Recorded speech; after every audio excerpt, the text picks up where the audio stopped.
Welcome to the Cool Things Entrepreneurs Do podcast with your host, Tom Singer. In each episode, we explore the interesting lives of business leaders, entrepreneurs, solopreneurs, and others who have a healthy dose of the entrepreneurial spirit.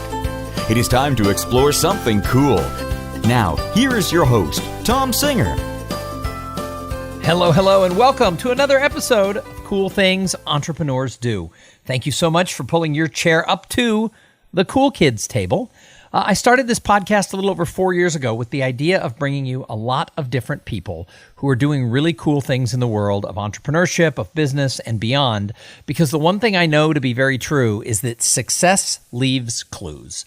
So when you talk to people who are carving their own path in the world, people have different paths, but they're going to leave a little nugget of information, a little theory, a little idea along the way. And from that, we can pick stuff up. And today's going to be one of those days. But before we get started, I have to thank the first sponsor of this episode. So many of you out there offer physical products to your fans and your customers. But dealing with the physical stuff, that can be a pain, and it steals your precious time because you've got to go to the post office and stand in line and mail everything. Well, my friends at Amplifier blend order fulfillment, screen printing, and on-demand production into a single self-service platform that you totally control. They can integrate with your e-commerce shop and even help you drive your giveaway campaigns. They are great for large internet powerhouse companies as well as entrepreneurs just starting out. And on-demand means no inventory risk. But as you grow, you can stock up on inventory, and Amplifier will handle that for you as well. Go to amplifier.com/coolthings and sign up today.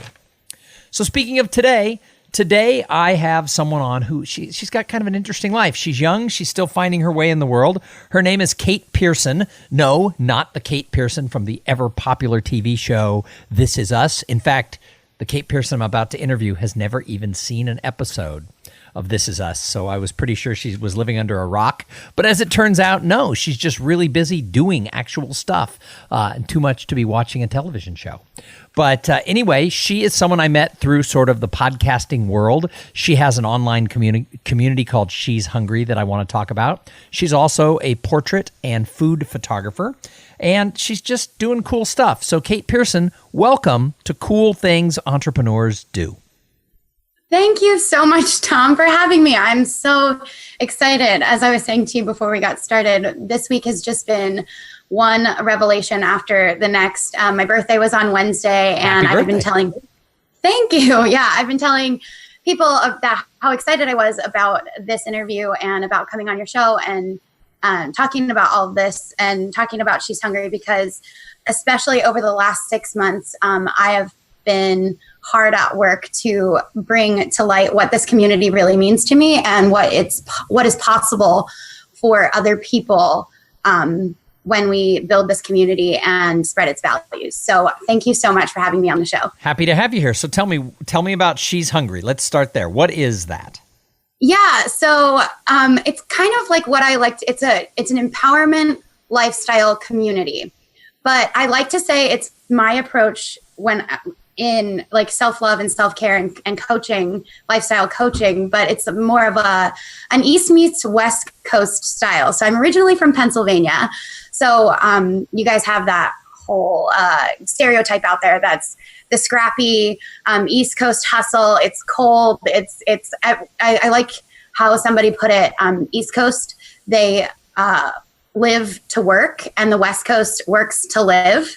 And that's very true, in my opinion, at least. And so moving out here to Portland, She's Hungry kind of grew into this self-love and self-care and finding out who you really are, but also taking action from that place. So that's what She's Hungry means. So whereabouts in Pennsylvania are you from?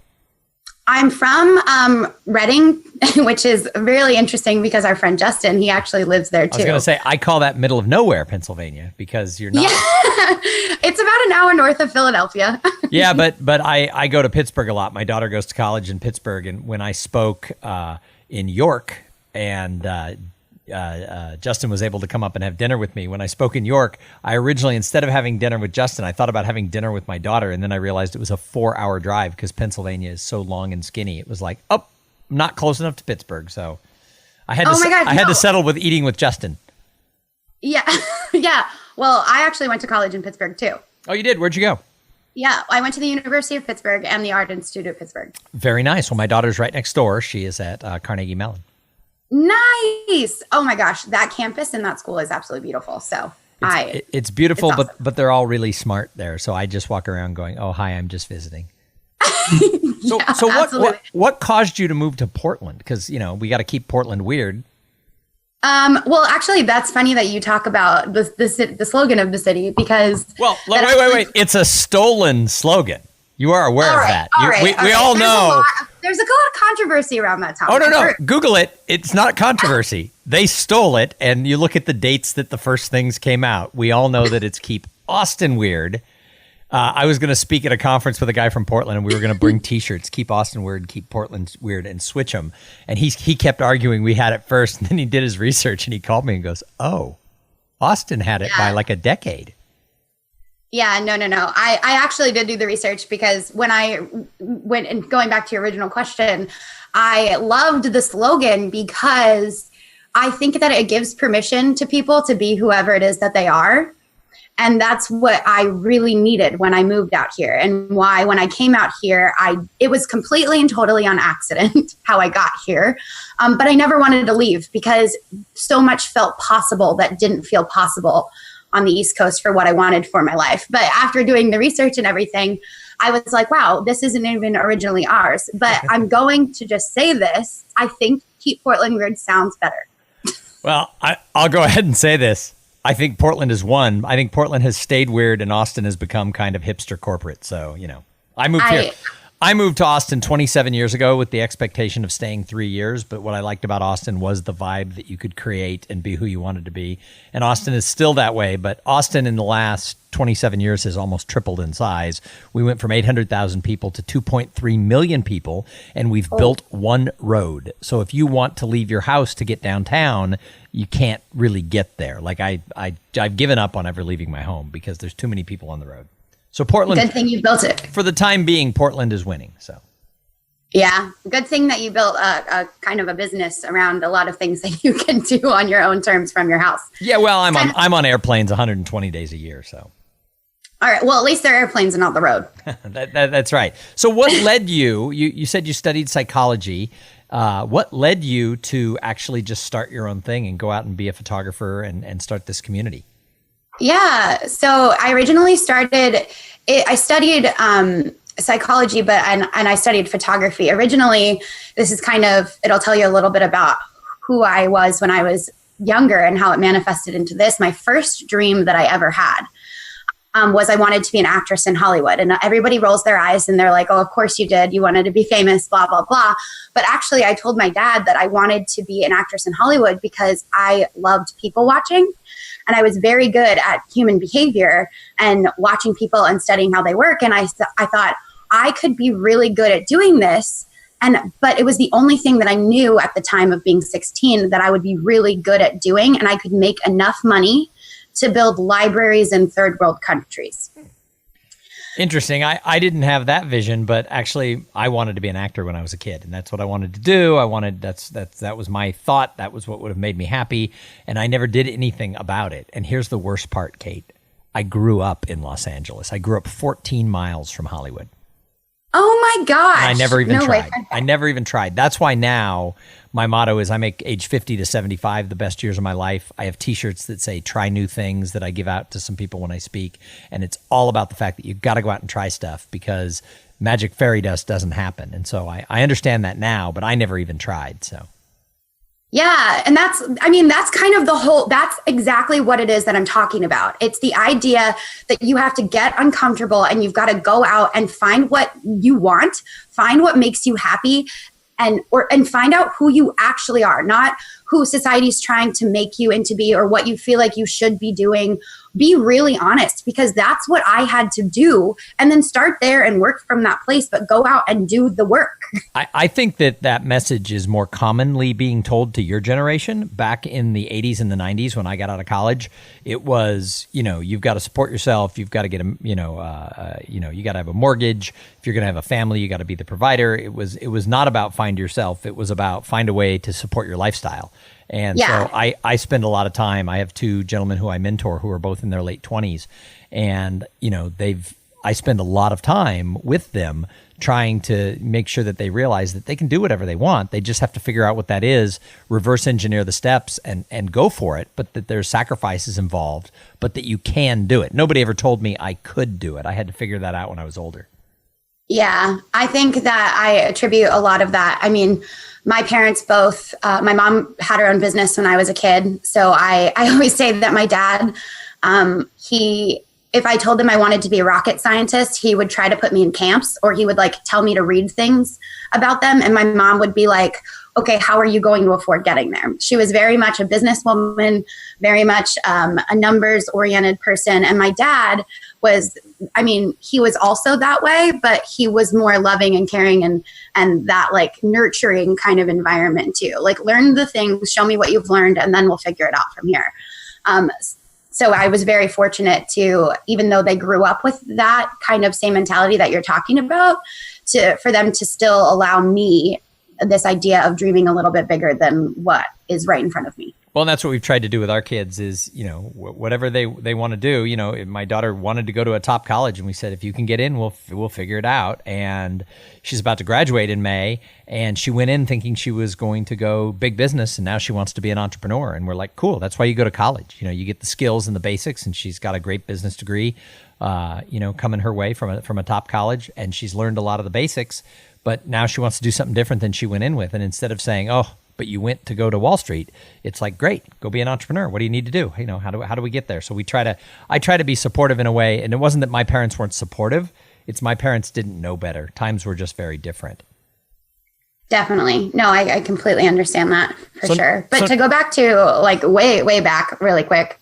So I was doing photography in college because I was like, I don't think acting is for me. Hollywood turned out to not be everything that I thought it would be. And I was just like, I have values that are bigger than this, and I think I can do it in a different way. And so I started doing documentary work. That's how I originally started. And I learned about people's stories. And again, through photography, got to know people and what makes humanity humanity. And I really fell in love with the baseline that we all have. And coming up from an Italian family, you see how food brings people together. Food doesn't discriminate. Food allows everybody a seat at the table. And so I was like, how can I mesh the two? So food photography is really where I started because it was a gateway or a place that I could talk to anyone and anyone could speak from. Interesting. So that's how it kind of started to evolve. So now that you've been doing this for a while, what are you loving about the life you're creating? The freedom to talk to anyone. Being an entrepreneur, and especially out here in Portland, it allows you the room. It doesn't say that you're not a part of anything or you don't belong here or whatever. It's saying that I'm doing this thing because I'm curious, and that makes me human. And I want to ask about you, and I want to find out about you because you have life experience and a story that I know nothing about.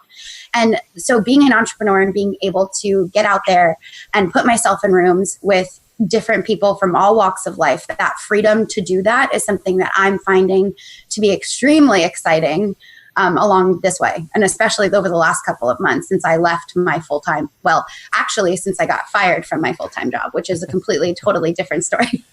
Yeah, but sometimes that's what it takes, right? I mean, I wanted to do my own thing for years, and I got laid off several times and always chased another job. And then 9.5 years ago, at the bottom of the recession, April of 2009, in fact, it was April 1st, 2009, I got laid off because everybody was getting laid off in April 2009, but there were no jobs. So I had to pursue my own path. And, now 10 years later, almost, I'm really glad it happened. So sometimes there was a book written by a guy named Harvey McKay a few years ago called I Got Fired, and it's the best thing that ever happened to me. And he interviewed some of the most successful people in the world, and they talked about the time that they got fired. And if it hadn't happened, the bigger doors wouldn't have opened for them.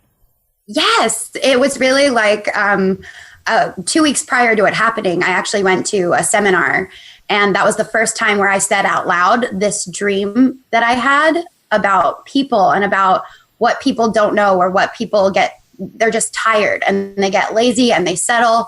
And I wanted to remind people what was possible. And people in that room were like, yes, do this thing. But then on Monday, I went back to my normal job. And I was like, and you get stuck in that. And it was only until the universe or God or whatever anybody believes in kind of pushed me off the cliff and said, you know what, figure it out. And I was like, well, I'm definitely not going back to work full time because that's just not what I'm supposed to do here. I just knew that. So what advice do you have? Let's take this down to the younger generation. Let's take this down to the people who are in their 20s. If they feel like, yeah, I'm not doing the right thing, my ladder's against the wrong wall, what advice would you have to them if they want to start their own thing, if they want to take that entrepreneurial path? Get really uncomfortable and go talk to more people. Because it wasn't until I was content.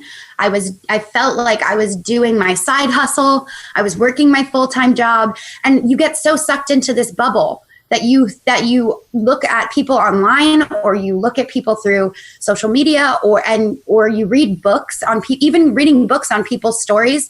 You get this idea on what you think you should do until you get face to face with people and ask them about how they felt as they went through it. And it really shifts the perspective for you. So I think that the first thing that really changed the game for me was putting myself in a room that I was the youngest in, that people that already had businesses or business plans or titles. Like, you would not even believe, people were like, yeah, I'm an entrepreneurial coach. And other people were like, oh, I can't do this thing because I don't know what to call myself when people ask me what I do. Like, something so small was holding people back. And it wasn't until I put myself in rooms with people like that more often and got uncomfortable that it really changed the game for me. It really changed the trajectory of what I wanted to do and how the last 6 months have transpired, which has been ultimately the most successful 6 months, even though they've been the hardest 6 months also. Well, I think it's important to go, I said at the beginning, success leaves clues. Get around people who are doing what you want to do, people who are there, ask for advice, seek out mentors. I mentioned earlier, I mentor these two young gentlemen, and their friends are always asking them, because I've become pretty entrenched, in their lives. They have a nickname for me. They call me Dad. I think cool. I think cool older brother would have been a way better nickname. But their friends are like, how do you even have him, right? Because like, if they have a problem in their social with their girlfriend, or if they have a problem with their career, they turn to me. And so far, knock wood, I'm right more than I'm wrong. But it's because I'm old and I've been there. But their friends are like, well, how do you even have a mentor? Well, in both of their cases, I met them sort of randomly, and they pursued me. They'd asked for some advice. The advice worked out. They're like, can I do this? And eventually they both said, would you be like my mentor? I didn't even know what that meant. I ended up introducing them to each other. Now they're like best buddies. They're going, they took a trip together over Thanksgiving, and and this and that. But the fact is that they pursued it. People always say, well, how does someone younger find a mentor? You kind of have to chase the mentor, because older people aren't sitting around going, hi, can I give you advice, young person?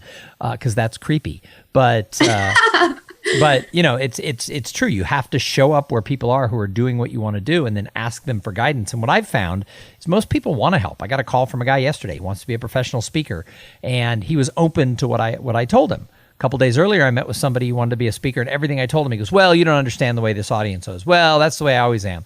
And it's like, you can't fight the guy or the woman who's mentoring you. You have to go with the flow. You don't have to take their advice, but you can't push back every time. If you ask someone for advice, you can't push back every time they say it. I think you have to put yourself there and be a sponge. Exactly. Yeah. I mean, I just recently sat down with my first ever financial advisor, and you can't, and she's a wonderful woman, but it makes you really uncomfortable. It's money I just said, is kind of a dirty word. It causes a lot of shame for a lot of people, and sitting down, you feel it inside of you. You want to push back and be like, well, it wasn't exactly this way. But at the end of the day, like you sit down and it's like, they're trying to help me.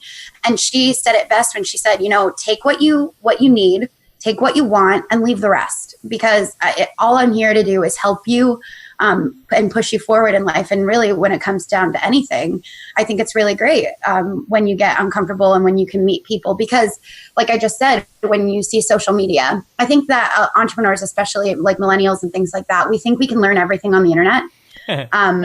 I mean, to an extent, I tried to wear all the hats. I really truthfully did. I sat in my bubble. I was like, oh, I'll figure out my business taxes. Oh, I'll figure out this. Oh, I'll do that. And that's just not how you grow. That's not how it works. And you can read people's books. I mean, I have an entire bookshelf of what I like to call as like my how-to guides on how to build my business. But truthfully, until you sit down, because that ultimately, I'm not saying that any of them, and it's not honest to an extent, but it's not the whole truth. And you need the whole truth. And you're not going to get that until you get uncomfortable, you ask people for help and sit down in rooms with them or have conversations like this. It's just not going to happen. And I listened to your podcast episode where I think that your daughter's not coming, or it was like some holiday where your daughter wasn't going to make it, but your mentor, it was Father's Day. Yeah, my mentee came for Father's Day, but my daughter was out of town. Yeah, she was like, she saw the pictures on Facebook and she's like, Jake comes to Father's Day? Yeah, I thought that was great. I'm like, yeah, he did. You didn't, whatever. It's all cool. Yeah, we needed to fill the table. More is welcome. That's awesome. Well, and the other thing is, and we talked about this offline before we started this interview, one of the things when you just look at social media, everybody's lives, it's like the permanent Christmas letter. I don't know if at Christmas time you'd get these letters from family or friends where they'd talk about all the highlights of their year. Nobody ever says Bobby got arrested or Sally flunked out of school. It's always the highlights of the year, and that's all we get on Facebook. We just get, the happy, glowing, oh, here I am, on this. So I travel a lot and I get to stay at a lot of resorts. And if you just see that, oh, I went out for a 3-mile run, here's a picture of me on the beach in St. Pete's, Florida. You think that's my whole life. What you don't see is, on a different trip, I had a fever and I'm laying in a hotel room by myself with no one to help me, just trying to get to the sink to get some water while I'm shivering. And then I have to take a bunch of Tylenol and go give a keynote speech and not tell the client I'm sick. Nobody sees that, because who's going to put that? Here I am barfing on my trip. Nobody wants that on Facebook. Yeah. And I think that's when it comes down to she's hungry, that when I say it was East meets West Coast, there was the hustle of the East Coast that is very much like, this is what you do and this is how you do it. And then there was an honesty and the compassion from the West Coast that I had to kind of internalize for myself and figure out who I wanted to show up as. And I wanted to just tell the truth. What's the old saying? What's the old saying? Live in New York, but leave before it makes you hard. And then live in San Francisco, but leave before it makes you soft. Correct. Yes. And there are so many people that when you say this, they take it so offensively, and I have no idea why, because it's just like, look, it's just like anything else. There's a truth to it. There's a little bit of truth. That's why it's said. That's why it's there. And that's really how my business, She's Hungry, any of this stuff could not have happened any other way.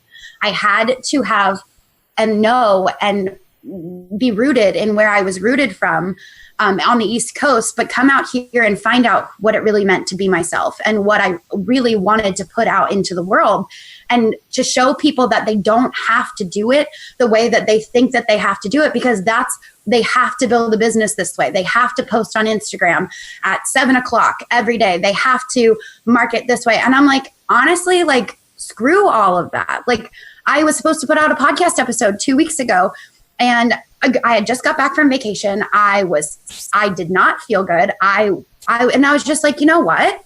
No, like, and the world didn't end. The world didn't end. My listenership did not go down. The audience is fine. Everybody's the world's still spinning. So I talk a lot about this gap that exists between potential and results. You see someone who's young and she's hungry and she's getting things done, and everybody thinks, oh, she has so much potential. But we all know that as we move forward, some entrepreneurs succeed, some business professionals, hit it out of the park, and others flail along. What do you think is the difference between people who go way across that gap between potential and results and the people who never get past the starting gate? Taking action, doing something about it.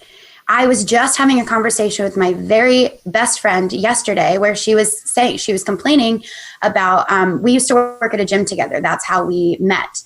And she was saying, like, man, I wish I used to be this way. I used to be this way. I wish I could find a routine or a system in order to feel and look this way again. And we've been talking about this for weeks. And I mean, I share that same mentality to a certain extent with her.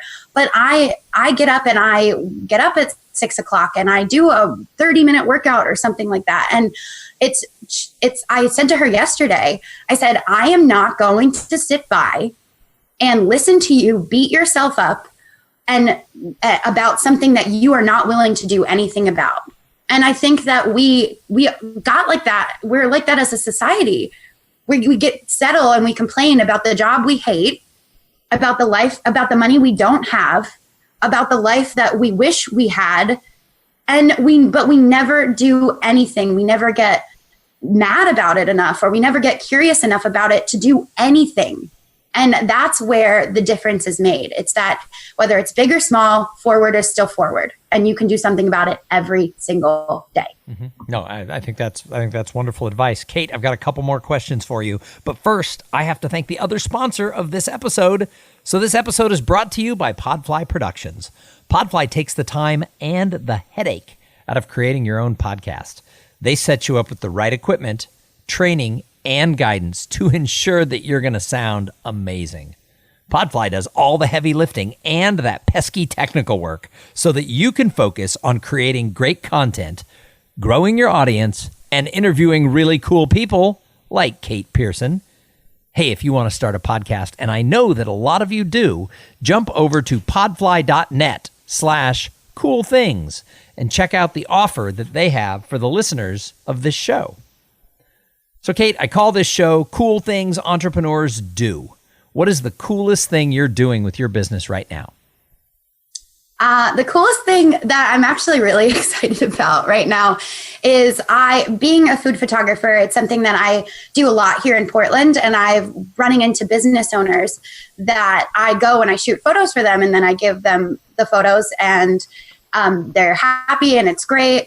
But there was a disconnect that putting them out on social media or putting them on Facebook or utilizing this content to the most of its worth and the most of its value, they were missing this, and it wasn't doing for their businesses what I hoped it would do for them, simply because, let's be honest, Instagram, Facebook, it's a huge marketing tool these days, and it's one that you need to use as a business owner. You just need to, especially with these generations that are coming up, which we spend all of our time here on our phones. And so what I'm doing is now I'm solving the problem. I said, what can I do to help these people, not only give them the content that will help them with their business that is professional, it's quality, people will stop and they will look at it and they will read the caption. But now I'm putting together a social package. So I will not only take the content, but I will help you post it. I will come in and teach your people how to post it. I'll give you your own calendar where all you have to do is hit the post button. Or if you want to hire me to do it all myself, I can absolutely do that for you too, because like I said to you in the beginning, my mom had her own business growing up, and I know how many hats business owners have to wear. And if I could help and solve that problem to make sure that the content that I'm delivering to them is used to the best of its ability to maximize your business potential and the potential of your business and the people that are coming in, then I want to do that. And I know that a lot of business owners just don't have time.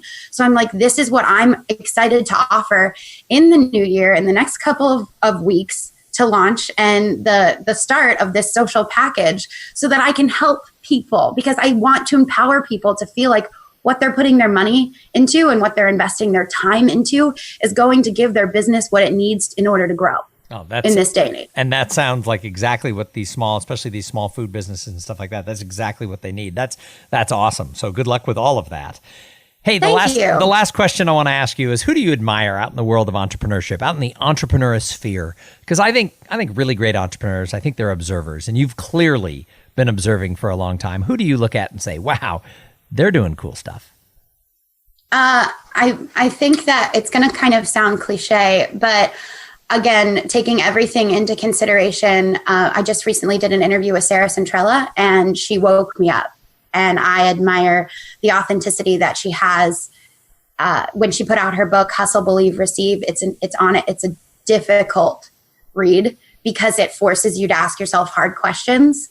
And I think that that's exactly what I needed at the time. And she actually had a hand in shaping the last couple of months of my life. So I really admire her authenticity and how she shows up in all of her realness, because she is truthfully, wholeheartedly breaking the mold on what it means to be successful on your own terms. And I really admire that about what she's doing. Well, and something tells me that we're going to look back and say that's who Cait Pearson is, because this has been a delightful interview. Your energy is contagious. I'm sitting here the whole time going, yes, yes. And, not to sound old, but you're very young. And I think the future, your future is bright. I think people are going to Google your name someday. They're going to find this episode and they're going to be like, Tom, how were you one of the first people to ever get to interview Cait Pearson? Oh, before she was famous. Oh my God. And I'll say, I just can pick them. That's all there is to it. So thank you so much. Well, thank you for being So if people want to find you, if other people have listened to this episode and said, who is this young woman? I have to know more about Cait Pearson. How do they find you? Well, before I say that, I do want to say thank you so much for having me on the show. And being a part of the podcast community and listening to your show, I really appreciate the questions that you ask, because I feel like you get to the heart of it all. It's not just for listeners or engagement. It's truly asking harder, more unique questions. So I really appreciate the way that you interview people and your interview style and who you are as a person. I really admire that. So thank you for having me on. Thank you. And so if people want to follow me, I have a website. It's caitpearson.com. And Cait is spelled C-A-I-T. Yes. So it's caitpearson.com. And also I'm primarily on Instagram. Mostly it's a little bit on Facebook, but it's primarily Instagram because at the end of the day, I am a photographer and photos make me happy. So my Instagram handle is _she's hungry. So that's underscore, and then it's SHESHUNGRY. Right. And yeah, you can connect with me on there. Awesome. That's fantastic. Well, once again, thank you so much for being on the show. And I say it every time. For those of you who listened, thank you. If it wasn't for the audience, we wouldn't have a show. If you liked the show, please leave a review on iTunes. One of the most important things to a show is new subscribers. So run around to everyone in your office and all your friends, steal their iPhones, click on the thing, and make them subscribe to Cool Things Entrepreneurs Do.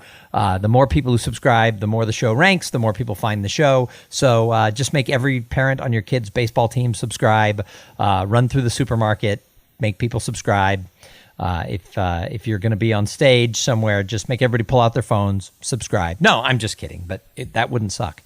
Hey, anyway, like I said, thank you so much for tuning in. If you want to find out more about me, everything is at tomsinger.com. That's THOMSINGER.com. And we're going to be back in a couple of days with an interview with somebody just as cool as Cait Pearson. And I know you're thinking, how is that possible? But we always seem to work it out. But in the meantime, I'm going to challenge you. Go out there and try something new. If you do the same thing over and over, you're going to get the same results. So go out and try new things. And while you're at it, have a great day. Thank you for being part of the Cool Things Entrepreneurs Do podcast. Without your participation and listening to these conversations, there is no show. Connect with Tom at tomsinger.com and follow him on Twitter at tomsinger.